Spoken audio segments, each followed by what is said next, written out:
नमस्कार। आज हम दुनिया के दो सबसे बड़े लोकतंत्रों यानी अमेरिका और भारत के बीच एक ऐसे व्यापारिक टकराव की बात करेंगे जो सिर्फ पैसों का नहीं बल्कि पहचान का भी है। ये कोई आंकड़ों का खेल नहीं है, इसके पीछे तो इतिहास है, संस्कृति है और करोड़ों किसानों की जिंदगी दांव पे लगी है। तो चलिए इस कहानी की तह तक चलते हैं। तो सवाल ये है कि ये पूरा मामला सिर्फ टैक्स या टैरिफ तक ही क्यों नहीं सिमटा रहा। असल में ये एक ऐसा संघर्ष है जिसकी जड़ें 60 साल पहले अमेरिका से आए उस खराब गेहूं की यादों से लेकर आज भारत के 8 करोड़ डेयरी किसान परिवारों के भविष्य तक फैली हुई हैं। आइए समझते हैं कि ये सिर्फ एक आर्थिक मुद्दा क्यों नहीं है, बल्कि इससे कहीं ज्यादा गहरा है। इस टकराव की जो पहली परत है वो शुरू होती है पूर्व अमेरिकी राष्ट्रपति ट्रंप के व्यापार को देखने के बिल्कुल नए नजरिए से। उनकी सोच ने ही एक तरह से मौजूदा तनाव की नींव रखी। तो देखिए, ट्रंप का जो नजरिया था ना, वो पारंपरिक अर्थशास्त्र से कह सकते हैं बिल्कुल अलग था। उनके लिए ट्रेड डेफिसिट मतलब देश की सीधी सीधी हार। मतलब अगर अमेरिका किसी देश से खरीद ज्यादा रहा है और बेच कम रहा है तो बस अमेरिका हार गया। जबकि ज्यादातर अर्थशास्त्री क्या कहते हैं, वो कहते हैं कि अरे नहीं, ये तो बस पैसों और सामान के आने जाने का एक हिसाब है, कोई जीत हार का स्कोर कार्ड नहीं। और सच पूछिए तो यही सोच, यही जो देखने का अलग तरीका है, पूरे विवाद की जड़ में है। जरा इस आंकड़े को देखिए, 375.2 बिलियन डॉलर। ये 2017 में चीन के साथ अमेरिका का व्यापार घाटा था। इसी एक नंबर ने चीन को ट्रंप का पहला और सबसे बड़ा निशाना बना दिया। और बस यहीं से ग्लोबल टैरिफ वॉर की आग भड़क उठी। अब हुआ ये कि जब चीन पर टैरिफ लगे तो अमेरिका को अपने किसानों के लिए एक नए बाजार की सख्त जरूरत आन पड़ी। और इसी तलाश में अमेरिका की नजर जाकर टिकी भारत पर, और यहीं से एक नए टकराव की जमीन तैयार हो गई। चीन भी चुप नहीं बैठा, उसने पलटवार किया और अमेरिकी खेती के प्रोडक्ट्स पर जबरदस्त टैरिफ लगा दिए। असर बहुत बुरा हुआ। अमेरिकी किसानों का जो एक्सपोर्ट चीन को होता था वो 2017 में करीब 33 मिलियन टन से गिरकर 2018 में सिर्फ 8.2 मिलियन टन पर आ गया। सोचिए कितना बड़ा झटका था ये। अब अमेरिकी किसानों का ये जो संकट था वो ट्रंप प्रशासन के लिए एक बड़ी पॉलिटिकल मुसीबत बन गया। उन्हें हर हाल में चीन का एक विकल्प चाहिए था, और आबादी और बाजार के साइज को देखते हुए भारत ही अकेला लॉजिकल ऑप्शन नजर आ रहा था। बस यहीं से सीधे टकराव की भूमिका तैयार हो गई। लेकिन अमेरिका के सामने एक बहुत बड़ी दीवार थी। भारत का अपने खेती और डेयरी बाजार को खोलने से साफ साफ इनकार। और यही इस पूरे व्यापार विवाद का कह सकते हैं कि केंद्र बिंदु है।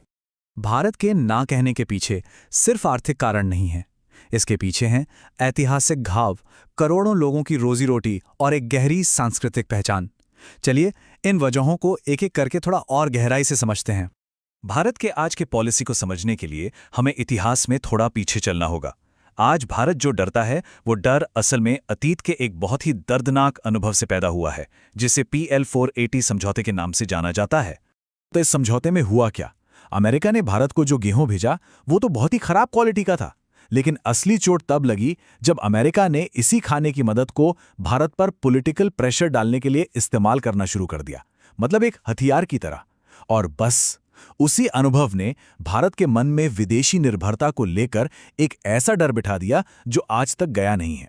ये जो बात है ये उस ऐतिहासिक पल के जज्बात और राजनीतिक वजन को दिखाती है। इसी घटना ने खाद्य सुरक्षा को भारत के लिए एक ऐसा मुद्दा बना दिया जिस पर कोई समझौता हो ही नहीं सकता, नॉन नेगोशिएबल। अच्छा, ये तो हुई इतिहास की बात। अब देखते हैं कि आज के दौर में प्रैक्टिकली भारत के लिए अपना खेती का सेक्टर अमेरिकी कंपटीशन के लिए खोलना लगभग नामुमकिन क्यों है। BT कॉटन का जो अनुभव है ना, वो एक बहुत बड़ी चेतावनी की तरह है। हाँ, शुरुआत में उत्पादन तो बढ़ा, इसमें कोई शक नहीं, लेकिन लंबे समय में हुआ ये कि किसान महंगे पेटेंट वाले बीजों और केमिकल्स के एक ऐसे जाल में फंस गए जिससे निकलना मुश्किल हो गया। इसी अनुभव ने भारत में विदेशी GMO फसलों के प्रति एक गहरा और कभी न खत्म होने वाला अविश्वास पैदा कर दिया है। और ये कड़वी आर्थिक सच्चाई भी है। देखिए, अमेरिकी सरकार अपने किसानों को भारी सब्सिडी देती है जिससे उनकी लागत बहुत ही कम हो जाती है। यहाँ मक्के का उदाहरण देखिए। अमेरिकी मक्का भारतीय किसानों को मिलने वाली मिनिमम सपोर्ट प्राइस यानी सरकार की तय की हुई गारंटीड कीमत से भी कहीं ज्यादा सस्ता है। अब सोचिए, अगर इसे भारत में आने दिया गया तो स्थानीय किसान तो बाजार से सीधे सीधे बाहर हो जाएंगे। और ये बात सिर्फ कुछ किसानों की नहीं है। भारत की लगभग आधी आबादी जी हाँ, लगभग आधी आबादी अपनी रोजी रोटी के लिए सीधे तौर पर या किसी और तरह से खेती पर ही निर्भर है। इस सेक्टर में कोई भी बड़ा उलटफेर करोड़ों लोगों की जिंदगी को सीधा सीधा प्रभावित कर सकता है। डेयरी का मुद्दा तो और भी ज्यादा पेचीदा है। यहाँ बात सिर्फ सस्ता या महंगा होने की नहीं है, ये एक बड़ा सांस्कृतिक और धार्मिक टकराव भी है। अमेरिकी मवेशियों को मांसाहारी चारा खिलाया जाता है और दूध का उत्पादन बढ़ाने वाले हार्मोन्स दिए जाते हैं। ये दोनों ही चीजें भारत में धार्मिक और स्वास्थ्य कारणों से पूरी तरह से अस्वीकार्य हैं।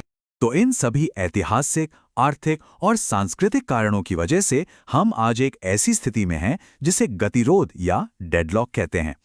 भारत पर दबाव बनाने के लिए अमेरिका ने भारतीय सामानों पर 50% तक का भारी भरकम टैरिफ लगा दिया है। ये एक बहुत बड़ा आर्थिक दबाव है, लेकिन इन सब के बावजूद भारत आज तक अपने स्टैंड पर कायम है। और यही इस संघर्ष की असलियत है। दोनों ही देश अपनी अपनी घरेलू जरूरतों से बंधे हुए हैं। अमेरिका को अपने किसानों के लिए एक बाजार चाहिए ही चाहिए और भारत को अपने करोड़ों नागरिकों की आजीविका बचानी है। कोई भी पक्ष पीछे हटने का जोखिम नहीं उठा सकता। और ये सब हमें एक बहुत बड़े सवाल पर लाके छोड़ देता है।